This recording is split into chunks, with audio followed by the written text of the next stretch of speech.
All India bank employees association ने मंगल को कहा कि सेंट्रल बैंक ऑफ इंडिया में बड़े पैमाने पर ट्रांसफर के खिलाफ पीर से शुरू होने वाली 2 रोजा मुल्कगीर हड़ताल ऑल इंडिया बैंक के मुलाजमीन और कारकुनों की पुरजोश शिरकत के साथ कामयाब रही।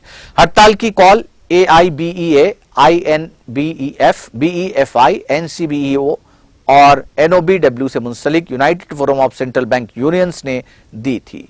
AIBEA के जनरल सेक्रेटरी CH वेंकटचलम ने एक बयान में कहा कि तकरीबन 10,000 क्लर्क और झैली अमले ने हड़ताल में हिस्सा लिया। उनका कहना था कि इन तबादलों से अफसरान की यूनियंस मुतासिर नहीं हुई, इसलिए वो हड़ताल में शामिल नहीं हुए और शाखें खुली रखी गईं। काम करने वाले अमले ने बैंक के काम में हिस्सा नहीं लिया।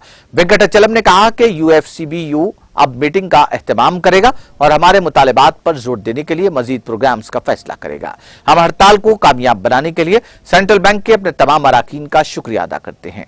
उन्होंने एक बयान में कहा कि 2 तरफा मुआहदे के मुताबिक बैंकों के क्लरिकल स्टाफ को एक जगह से दूसरी जगह शिफ्ट किया जा सकता है जब एक जगह इजाफी स्टाफ हो और दूसरी जगह स्टाफ की कमी हो। इसके अलावा मुलाजमीन को इसी जगह की ब्रांच से ब्रांच में ट्रांसफर किया जाता है। वेंकटचलम ने कहा कि इस मुआहदे की खिलाफ वर्जी करते हुए सेंट्रल बैंक इंतजामिया ने अप्रैल 2022 में 3,300 मुलाजमीन का तबादला किया।